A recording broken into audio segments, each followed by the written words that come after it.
সেদিন তো গরু দেখতে গিয়ে নৈসর্গের অনেক মন খারাপ হয়ে গেল, কেন রেড কালার গরু কেন হোয়াইট হলো না। আসলে মেনলি চেয়েছিল পিঙ্ক, কিন্তু হয়ে গেল রেড।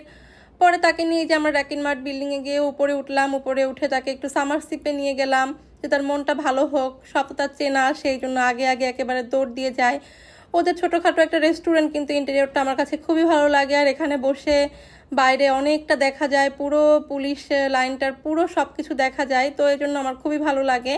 আর সে এখানে বসে যে মেনু সিলেক্ট করছিল, যদিও সিলেক্ট করা মেনু যে সে ফ্রেঞ্চ ফ্রাই খাবে আর আমরা ফুচকা খাবো। ওখানে গেলে নর্মালি আমরা ওখানকার ফুচকাটাই খাই, কারণ ফুচকাটা খুবই টেস্টি আর ওদের কফিটাও অনেক ভালো আর জুসগুলো ভালোই করে। তারপরেও আজকে ফুচকাটাই খাওয়া হবে। আর এই যে নৈসর্গের জন্য ফ্রেঞ্চ ফ্রাই অর্ডার করেছি, কিন্তু ওর বাবা আগে আগে খেয়ে নিচ্ছে।